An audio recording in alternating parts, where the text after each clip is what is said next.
Jumpa kembali di MTT Journey Inspiration of Life. Pagi ini saya mau coba sharingkan teman-teman dengan temanya itu, ini cerita, jadi sengaja temanya saya bikin apa hal yang agak unik gitu supaya bisa lebih lebih bisa diingat gitu. Jadi di sini saya temanya, jika diibaratkan kita pilih gitu, kita memilih gitu, apakah kita akan menjadi kucing yang manja atau anjing galak? Tapi ini cerita bagi Tuhan. Kalau bagi Tuhan mungkin kita nggak apa-apa ya, jangan sampai tersinggung kok kita jadi kucing atau anjing gitu. Karena ini cuma hanya ibarat aja gitu. Jadi kalau jika diibaratkan kita pilih jadi kucing manja atau anjing galak bagi Tuhan, ini saya bikin temanya begini supaya bisa diingat teman-teman.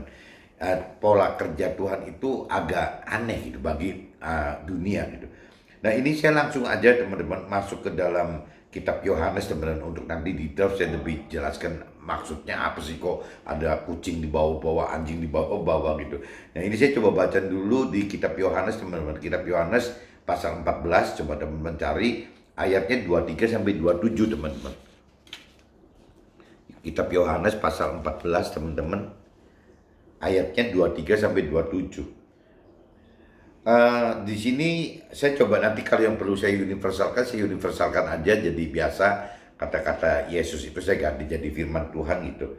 Nah, ini jawab firman Tuhan, jika seorang mengasihi aku, jika seseorang mengasihi firman Tuhan, ia akan menuruti firman Tuhan, dan Tuhan Allahku akan mengasihi dia, dan kami akan datang, maksudnya kami di sini berarti firman Tuhan dan Tuhan Allah gitu, akan datang kepada kita dan diam bersama-sama dengan kita. Ya, ini teman-teman harus camkan ini gitu. Jadi firman Tuhan katakan begitu, jika seorang mengasihi firman Tuhan, jika kita mengasihi firman Tuhan, kita akan menuruti firman Tuhan, dan Tuhan Allah kita akan mengasihi kita, dan kita akan datang kepadanya, dan kami akan datang kepadanya. Kami di sini berarti firman Tuhan dan Tuhan Allah akan datang kepada kita dan diam bersama-sama dengan kita. Itu janji firman Tuhan begitu teman. Jadi firman Tuhan dan Tuhan Allah akan datang pada kita gitu. Barang siapa tidak mengasihi firman Tuhan, ia tidak menurut firman Tuhan, tidak akan menuruti Tuhan gitu, firman Tuhannya gitu. Apabila tidak mengasihi firman Tuhannya, pasti tidak akan menuruti firman Tuhannya. Dan firman yang kita dengar itu bukanlah daripada si Yesus, tapi dari Tuhan Allah. Nah, Yesus katakan begitu gitu, melainkan dari Tuhan Allah yang mengutus si Yesus tersebut gitu. Semua itu aku katakan kepada kita selagi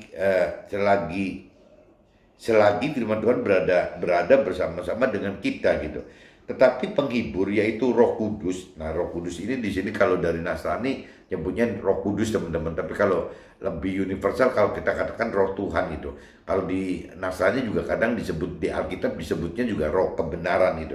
Tapi kalau teman-teman di Muslim nyebutnya Nur, katanya gitu. Tetapi penghibur, yaitu Roh Kudus yang akan diutus oleh Tuhan Allah dalam nama Yesus ini, dialah yang akan mengajarkan. Roh Kudus inilah yang akan mengajarkan segala sesuatu kepada kita, dan akan mengingatkan kita akan semua yang telah firman Tuhan katakan kepada kita gitu. Nah, ini firman Roh Kudus akan bantu itu teman-teman. Damai sejahtera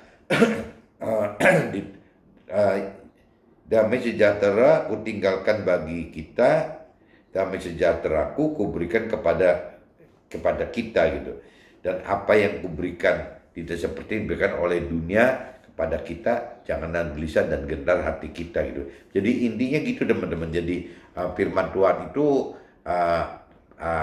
kalau kita mengasihi firman Tuhan dan Tuhan Allah, ya pasti firman Tuhan akan tinggal bersama kita. Dan juga ada, bukan cuma firman Tuhan dan Tuhan Allah aja, tapi kita juga akan terima roh Tuhan gitu, Roh Kudus tadi, Roh kebenaran tadi, atau Nur tadi gitu. Jadi ada firman Tuhan, ada Roh Tuhan gitu teman. Ada dua di luar Tuhan Allah gitu. Ada di luar Tuhan Allah itu ada begitu, ada Tuhan Allah, ada firman Tuhan, dan ada Roh Tuhan. Itu yang satu paket, ada yang di dalam kita teman-teman.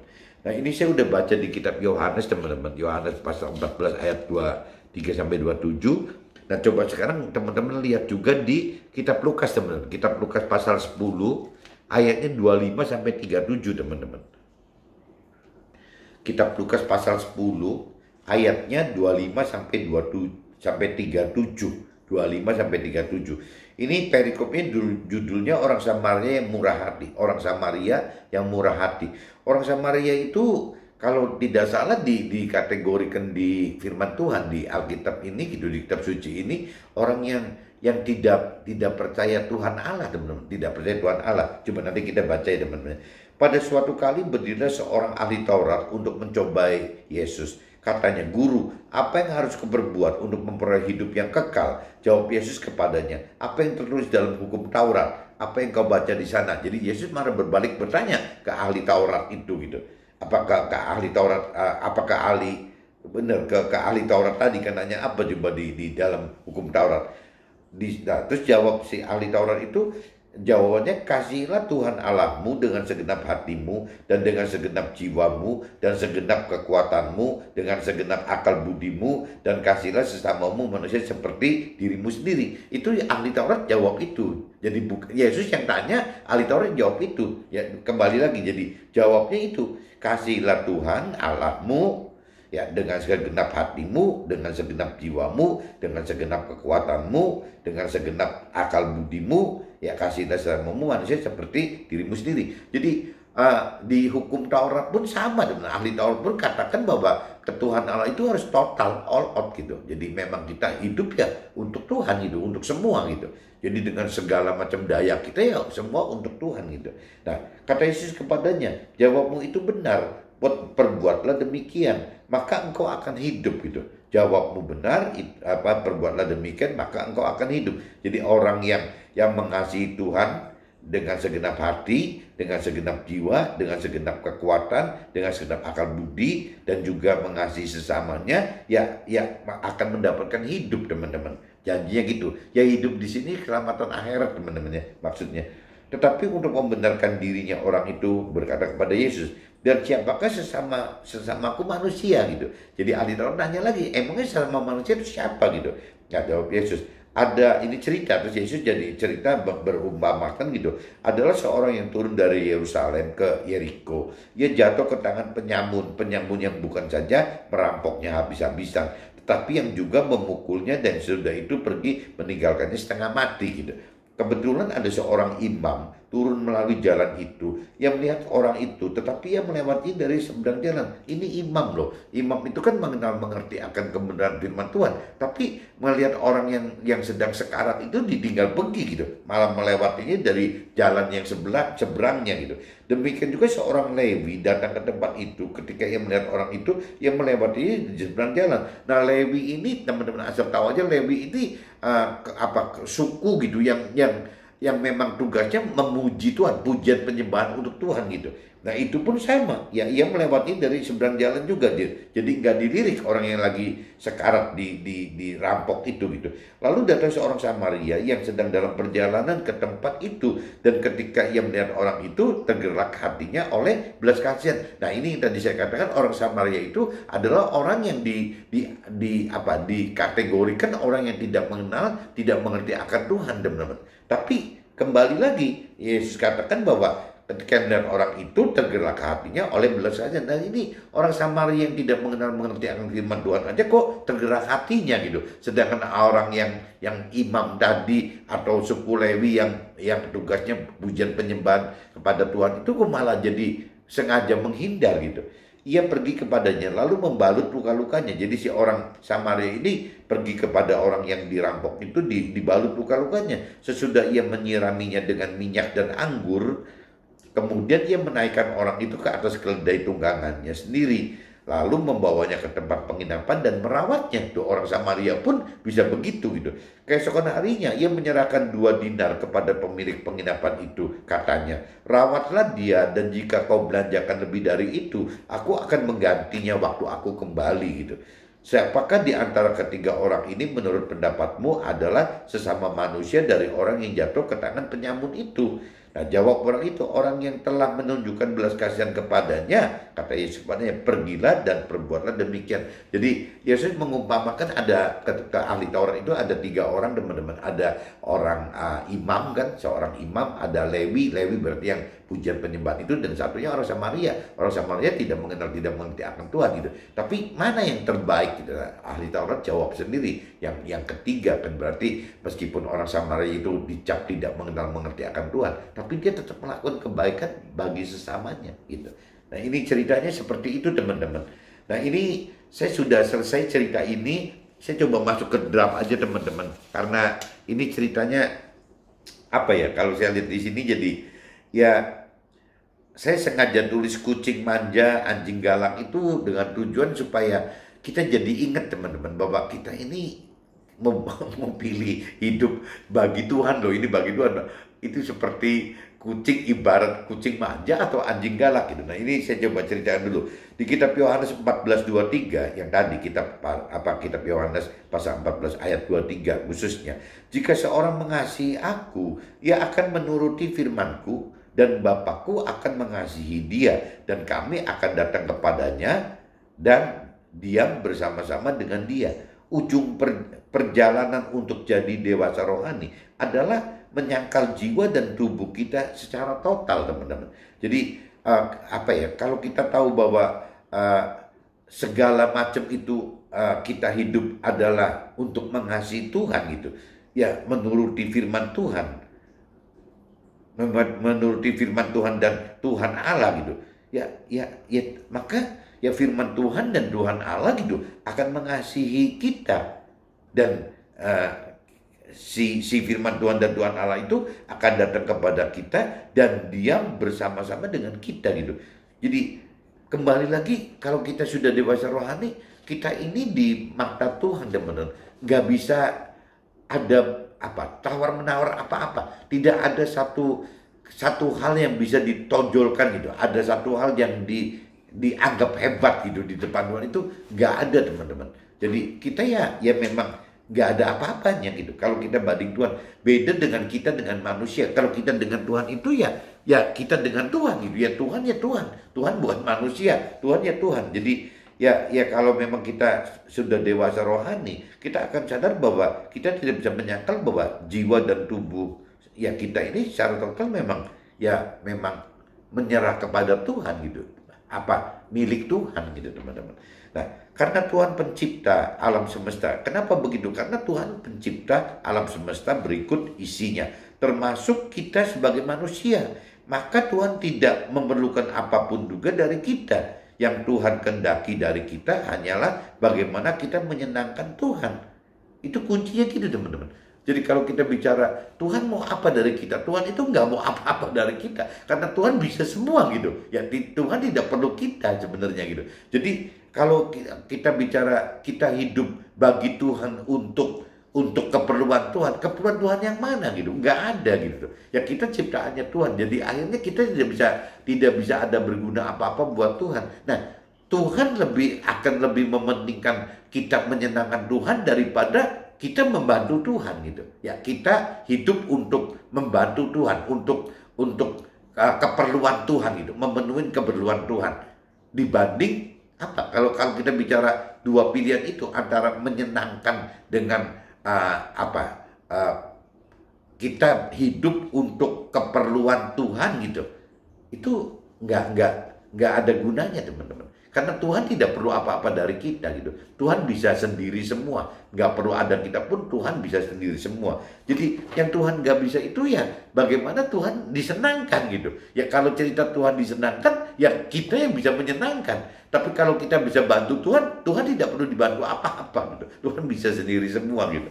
Nah ini maksudnya begitu teman-teman. Di kitab Lukas pasal 10 ayat 27 tadi gitu. Kasihilah Tuhan Allahmu dengan segenap hatimu, dan dengan segenap jiwamu, dan dengan segenap kekuatanmu, dan dengan segenap akal budimu, dan kasihilah manusia seperti dirimu sendiri. Ya ini kembali lagi gitu ya. Jadi kalau kita mau ke Tuhan itu ya kita all out itu tadi teman-teman. Harus all out gitu. All out itu berarti ya mengasihi Tuhan, mengasihi Tuhan dan Tuhan Allah kita gitu dengan segenap hati kita, dengan segenap jiwa kita, dengan segenap kekuatan kita, dengan segenap akal budi kita, ya dengan dan kalau mau ya mengasihi sesama manusia gitu. Nah ini dikatakan teman-teman, kalau kita seperti ini kan berarti memang ya kita tidak punya alasan tidak mengasihi Tuhan gitu. Kenapa? Ya karena itu Tuhan, bukan manusia, bukan siapa-siapa, itu Tuhan gitu. Jadi memang Tuhan itu beda sendiri teman-teman, karena Tuhan itu ya pencipta kita. Jadi kita jangan sampai sekali-kali mikir bahwa Tuhan itu seperti diade-ade seperti manusia gitu. Tuhan itu bukan manusia gitu. Jadi Tuhan itu Tuhan. Jadi beda sekali. Yang Tuhan butuhkan justru menyenangkan Tuhan gitu, bukan apa yang diperlukan Tuhan, karena Tuhan tidak perlu apa-apa.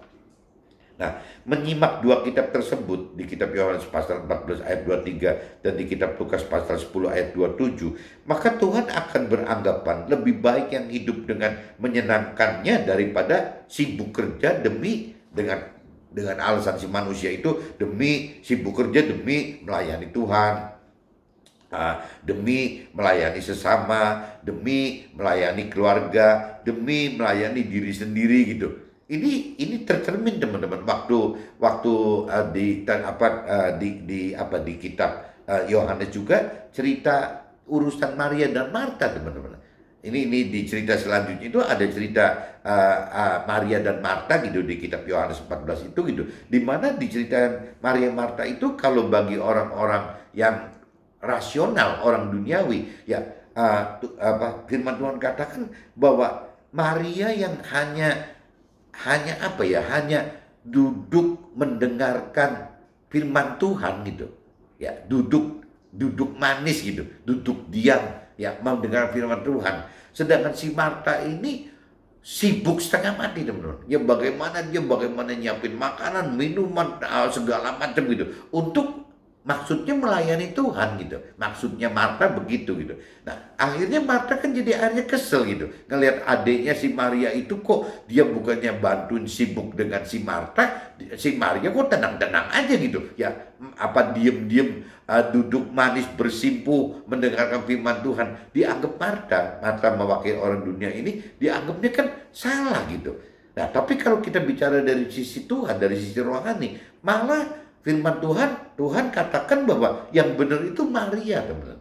Ya, jadi Maria yang duduk manis mendengarkan firman Tuhan itu dianggap lebih baik, mengambil bagian yang lebih baik gitu, dibanding Marta yang sibuk melayani secara fisik gitu, secara kerja gitu. Ya, katanya Marta demi melayani Tuhan, demi melayani sesama.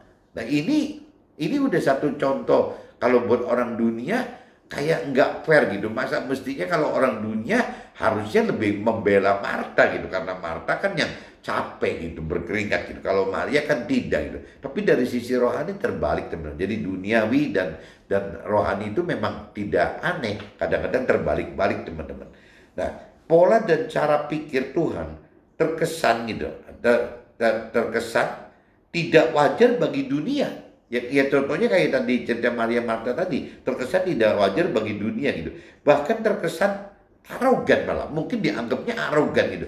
Kok malah yang Maria dianggap benar gitu tuh. Ya seperti itu. Nah, ini kalau kita lari ke urusan Tuhan juga sama teman-teman. Jadi Tuhan itu sebenarnya lebih senang disenangkan gitu daripada kita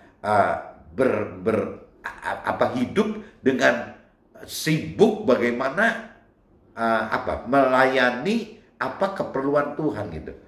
Jadi Tuhan lebih senang disenangkan daripada seperti itu teman-teman.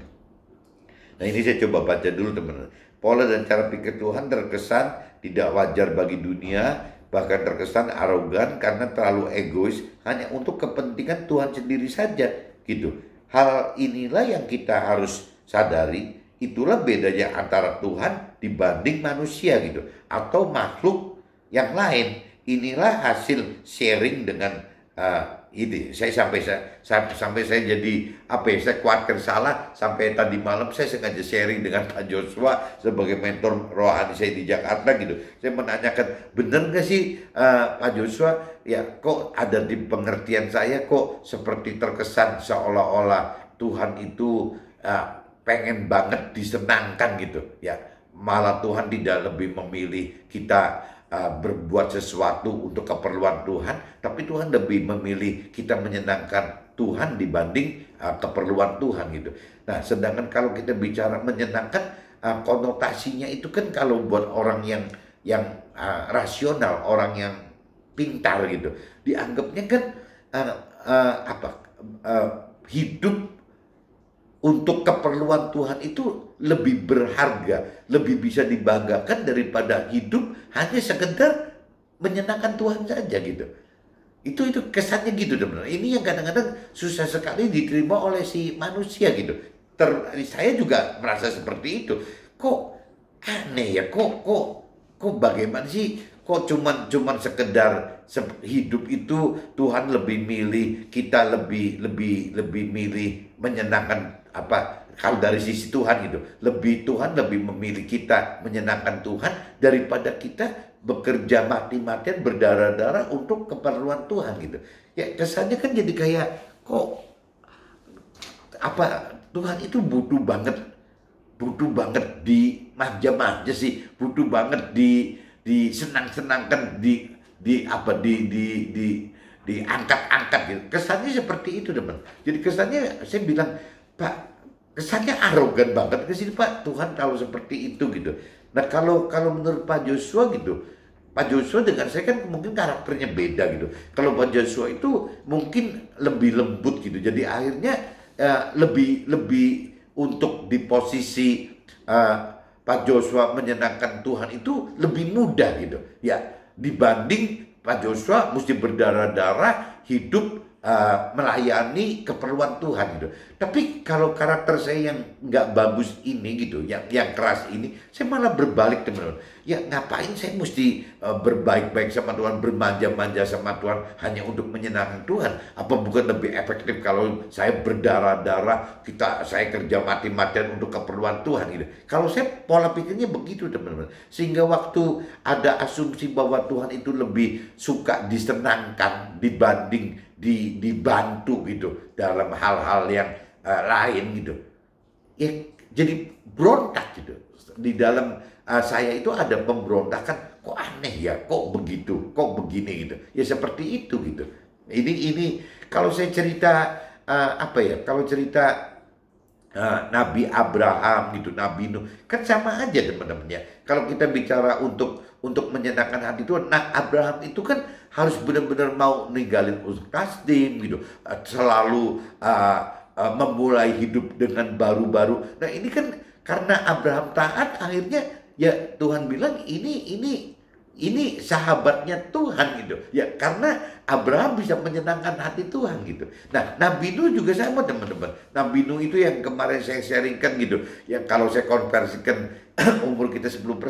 Coba bayangin, Nabi Nuh itu kerja untuk bangun bahtera, untuk bangun kapal itu 120 tahun teman-teman. Kalau saya hitung secara rasional, secara matematis, berarti separuh dari umur si Nabi Nuh sebagai pengusaha, bertani gitu, itu habis teman-teman. Ya kalau kita bicara, kalau kita konversi ke hidup kita, kan kita wajar teman-teman, misalnya dari kecil sampai umur 20 anggaplah masih study gitu kan. Tapi begitu 20 ke 40 kita kan mulai kerja teman-teman. 20 sampai umur berapa? 20 sampai 40 berapa lagi kan dianggapnya kerja gitu. Nah, bayangin separuh kalau misalnya kerja itu sudah 20 tahun, kurang lebih 20 tahun. Yang namanya kalau membangun bahtera itu 120 tahun, itu kira-kira 50% dari waktu prestasi Nabi Nuh gitu ya, sebagai pengusaha gitu. Lah kalau sampai 50% diambil teman-teman, kalau saya umpamakan misalnya saya kerja sampai umur 40-an ya, dan saya ada masa jeda mencari Tuhan, membangun bahtera, membangun rohani saya selama 12-13 tahun, 50% dari masa karir saya gitu. Itu kan kalau bagi dunia itu kan sangat merugikan, teman-teman. Tapi kalau bagi Tuhan itu sangat menyenangkan gitu. Kenapa? Karena ada ketaatan Nabi Nuh, karena ada ketaatan dari kita kalau kita mau melakukan seperti Abraham dan Nabi Nuh. Itu loh yang disebut menyenangkan. Itu yang saya katakan kepada Joshua, Pak, ini terlalu arogan ke sih, Pak, gitu. Karena buat Tuhan gitu, segala sesuatu itu mudah, teman-teman. Ya, apabila contoh kayak di firman di Matius pasal 6 ayat 33 yang mengatakan bahwa carilah dahulu kerajaan surga dan kebenarannya, baru yang lain akan tambahkan. Ya, kalau kita bicara pakai rasio, ya mestinya kan bukan begitu, teman-teman. Kalau cerita di teori-teori orang duniawi gitu, orang dunia, itu kan apa? Berakit-rakit dahulu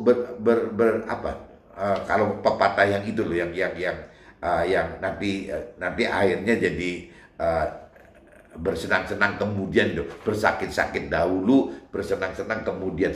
Tapi kalau cerita di firman Tuhan itu kan kebalik, teman-teman. Carilah kerajaan surga dan kebenarannya. Begitu kita bicara carilah dahulu kerajaan surga dan kebenarannya, kesannya itu kan bukan bersakit-sakit dahulu baru mencari-cari kesenangan kemudian, bukan gitu kan. Seolah-olah kan mencari Tuhan itu terkesan oleh orang dunia itu tidak ngapa-ngapain gitu, teman-teman. Tidak melakukan apa-apa gitu. Ya, kita mencari Tuhan. Mencari Tuhan itu dan kebenaran itu seperti ibarat si cerita Maria dan Marta tadi, teman-teman.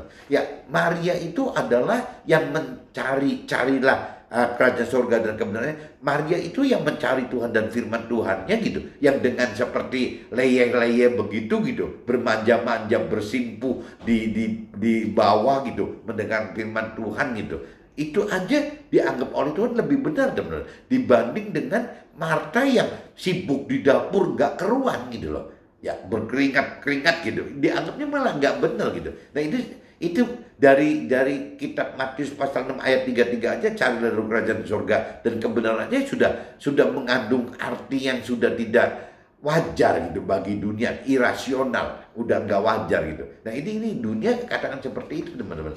Nah, kalau dikompetkan carilah dahulu kerajaan Allah dan kebenaran, ini contohnya cerita Maria tadi gitu ya. Maria itu adalah mencari dan dianggap orang dunia mencari kerajaan surga dan kebenaran itu hal yang malas, teman-teman. Hal yang tidak berusaha apa-apa, karena memang tidak kelihatan apa-apa gitu. Ya, seperti Maria duduk begitu kan tidak bekerja apa-apa. Dia tidak di dapur ikut masak, ikut ini itu beberes gitu. Enggak, dia cuma duduk aja, dia cuma dengar. Nah, itu carilah dahulu kerajaan Allah, ya berarti mencari Tuhan. Ya, Maria sedang mencari Tuhan gitu. Ya, carilah kebenarannya, ya Maria sedang mencari firman Tuhan. Itu yang Maria yang malah dianggap melakukan hal yang lebih baik gitu, bagian yang lebih baik gitu.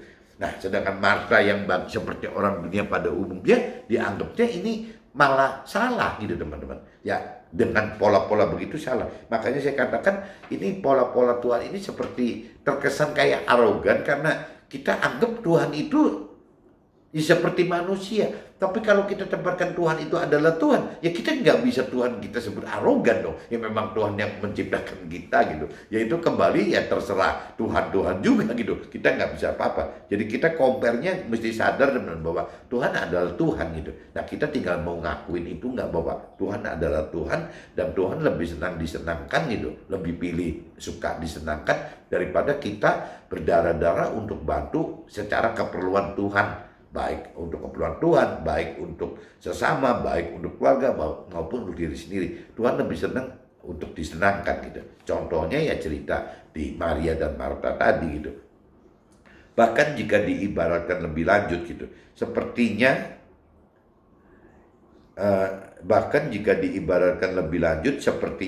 Tuhan lebih suka dan lebih hargai. Nah, ini cerita supaya ceritanya lebih detail, teman-teman. Jadi saya terpaksa mesti ngumpamakan ini seperti kucing saya bawa-bawa, anjing saya bawa-bawa. Tapi kalau bisa teman-teman jangan kesinggung, karena ini ya kalaupun kucing atau anjing juga ini kalau kita compare diibaratkan dengan Tuhan loh. Jadi ya wajar-wajar aja lah kita sebagai kucing atau anjing kalau kita di-compare dengan Tuhan. Cuman ini cerita ibarat aja teman-teman. Jadi bahkan jika diibaratkan lebih lanjut, sepertinya Tuhan lebih suka dan lebih hargai kucing manja yang seharian tidur di pangkuan dan menemaninya gitu ya, serta menyenangkan hati Tuhan gitu, dibanding anjing galak gitu yang seharian jaga rumah dan berlarian serta menyalak kemana-mana melindungi rumah Tuhan gitu. Jadi teman-teman nggak tahu dengan saya umpamakan kucing yang manja dan anjing yang galak ini, bisa kebayang nggak teman-teman? Jadi Tuhan itu lebih senang kita ini jadi kucing yang manja teman-teman. Padahal kata si anjing bisa cemburu loh, bisa cemburu. Kenapa si kucing kok tenang-tenang aja gitu ya di pangku, cuman ngeong-ngeong saja gitu, nggak ngapa-ngapain, nggak kerja apa-apa. Sedangkan si anjing ini menjaga rumahnya Tuhan gitu, habis-habisan muter-muter, menggonggong sana sini gitu, menyalak sana sini gitu. Saya ibaratkan seperti itu gitu. Jadi kalau tadi ibarat kalau di firman Tuhan ada cerita Maria sama Marta gitu, tapi kalau cerita diibaratkan oleh saya ya seperti kucing manja dan anjing galak. Maksudnya gitu teman-teman. Jadi Tuhan itu lebih suka gitu seperti kita menjadi kucing manja dibanding menjadi anjing galak gitu. Jadi meskipun kalau bicara anjing bisa berkata-kata, pasti si anjing bisa marah sama si kucing gitu. Kan kucingnya lagi enak-enak aja gitu, tenang-tenang aja, lagi di pangku buat mainannya Tuhan gitu. Nah sedangkan anjingnya setengah mati, muter-muter gak keruan gitu, jaga rumah gitu. Ya tapi Tuhan tetap milih yang seperti kucing manja itu. Tuhan lebih milih gitu ya Maria daripada si Martanya gitu. Nah begitupun sama teman-teman, Tuhan itu lebih senang kita apabila kita menyenangkan Tuhan dibanding kita mati-matian gitu. Ya hidup demi Tuhan gitu. Itu demi Tuhan, demi apa gitu. Karena Tuhan tidak perlu apa-apa, kembali lagi teman-teman. Demi Tuhan yang amanah gitu. Yang dikhawatirkan itu kalau nggak hati-hati, kalau kita kedalaman pengertian akan firman yang nggak maksimal, ya level iman kita nggak tinggi gitu. Yang dikhawatirkan kita bisa nyebut-nyebut nama Tuhan, padahal untuk kita sendiri gitu. Ya kan Tuhan yang nyuruh kita mati-matian gini. Jadi akhirnya benernya bukan buat Tuhan, buat kita sendiri. Nah, apa yang kita mati-matian yang terkait dengan duniawi, sebenarnya Tuhan sering katakan di firman-Nya bahwa tidak ada artinya gitu. Tuhan tidak pernah menganjurkan kita untuk bisa bagaimana kita menuai gitu hasil buah hidup kita di dalam hal-hal jasmani atau duniawi gitu. Karena Tuhan ingatkan bahwa itu semua itu akan ditinggal, teman-teman, tidak akan dibawa. Kalaupun kita mau mati-matian, satu ya harus menyenangkan Tuhan dulu gitu. Nah kalaupun kedua kita mau mati-matian, ya mati-matian bagaimana kita mengumpulkan berkat untuk masuk ke dalam alam akhirat itu. Nah berkat yang satu-satunya yang Tuhan lakukan itu nggak ada yang lain teman-teman, bukan harta duniawi gitu ya. Tapi berkat itu akan timbul apabila yaitu kita bisa menyenangkan Tuhan dan juga kita bisa mengasihi sesama kita. Itu yang Tuhan harapkan, cuma dua itu teman-teman. Jadi bagaimana kita menyenangkan hati Tuhan dan bagaimana kita mengasihi sesama kita. Cuma dua itu. Ya, menyenangkan hati Tuhan supaya kita bisa masuk ke dalam surga gitu. Mengasihi sesama kita itu karena ada firman Tuhan katakan ya apabila kita bisa mengajarkan firman, ya posisi kita di dalam alam akhirat di surga itu akan lebih dekat dengan Tuhan gitu dibanding kita hanya sebagai pelaku firman. Jadi untuk bisa mengasihi sama kita ya caranya ya begitu teman. Bagaimana kita mengajarkan meskipun kita ada di sekuler, di marketplace, kita sebagai pengusaha atau orang karir, ya kita ya bisa memberitakan apa yang terjadi dalam hidup kita agar sesama bisa terselamatkan gitu. Nah waktu kita bisa memberitakan kebenaran firman Tuhan dari kesaksian hidup kita sudah pasti masuk ke dalam ya tim kerajaan Tuhan di dalam surga itu teman. Nah ini yang Tuhan harapkan itu jadi dua teman. Bagaimana menyenangkan Tuhan gitu, kita pribadi menyenangkan Tuhan. Dan kedua bagaimana kita mengasihi sesama kita seperti yang tadi dikatakan kan, seperti yang tadi dikatakan di yang harus mengasihi sesama kita gitu.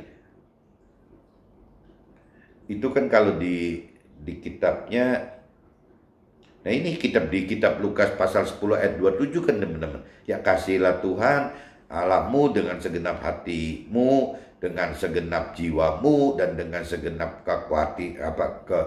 kekuatanmu, dan dengan segenap akal budimu, dan yang terakhir Tuhan ingatkan, dan kasihilah manusia seperti dirimu sendiri. Ini maksudnya kita teman, untuk bisa masuk ke dalam alam akhirat, keselamatan akhirat dalam tim kerajaannya Tuhan gitu. Jadi lebih dekat dengan posisi Tuhannya gitu.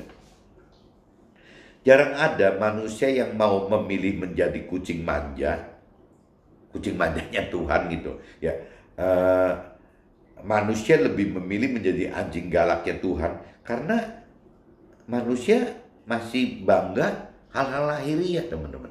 Jadi kalau kita simpulkan terakhirnya gitu teman-teman. Jadi apabila kita umpama diibaratkan kucing manja dan anjing galak, si manusia itu pada umumnya lebih suka memilih menjadi anjing galak teman-teman. Karena waktu menjadi anjing galak itu kita masih punya harga diri lah, punya harga kebanggaan diri gitu ya untuk hal-hal yang lahiriah, dibanding kalau kita menjadi kucing manja yang memang tidak bisa membanggakan apa-apa teman-teman. Jadi intinya maksudnya gitu teman-teman. Saya sengaja bikin seperti ini. Jadi balik lagi ya, kita mesti sadar bahwa tujuan kita hidup itu adalah, kalau kita bicara dari kacamata Tuhan, dari persepsi Tuhan, ya kita ini harus lebih bisa menyenangkan Tuhan dibanding ya kita selalu berusaha untuk bisa membantu Tuhan gitu, untuk keperluan Tuhan, seperti contohnya Maria Marta atau ibarat kucing manja dengan anjing galak. Mudah-mudahan bisa ditangkap teman-teman ya. Apabila bisa tertangkap ya coba di-sharingkan dengan yang lain. Dan teman-teman jangan tersinggung karena cerita kucing manja dan anjing galak. Ini cuma ibarat saja teman-teman. Oke? See you. Bye-bye.